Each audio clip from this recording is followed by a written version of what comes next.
Në rajonin më të gjerë të Pollogut edhe këtë vit vazhdon sjellje e pandërgjeshme dhe papërgjeshme numrit jo të vogël të vozicëve, të cilët duke drejtuar veturat e tyre përdorin telefonat celular që është në kundërshtim me ligjin për sigurinë në komunikacionin rrugor, sipas nenit 24. Nga fillimi i vitit e deri më tani me flet pagesa për gjop 179 dhe vërejtje me shkrim 180 në Tetov dhe rajonin e Tetovës. Janë sankcionuar gjithsej 359 kundërvajtje të kësaj natyre. Gjithsesi, atyre që kanë biseduar në telefon përderisa kanë qenë duke drejtuar veturat, u janë përgatitur pa dije adekuate dhe ata do të përballen me gjop nga 40 euro në kundër vlerë të denarit ose me 25 pikë negative. Për dallim nga telefonat celular, të cilët gjithnjë më shumë dhe më shpesh i përdorin vozicit, në periudhën për të cilën bëhet fjalë, vozicit shumë rrallë i përdorin rrypat e sigurisë, para se gjithash kur lëvizin në rrugët e qytetit.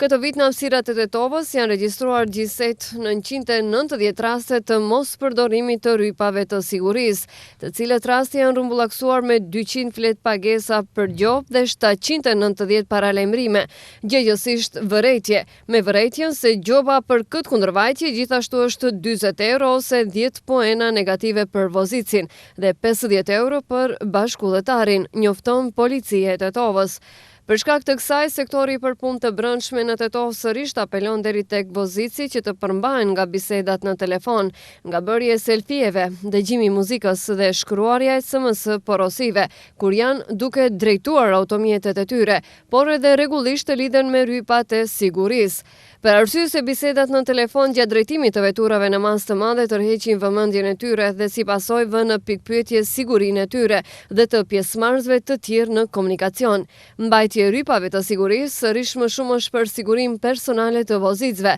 dhe të tjerëve në veturë, pa marrë parasysh se a udhëtohet në relacione më të shkurtëra apo më të gjata.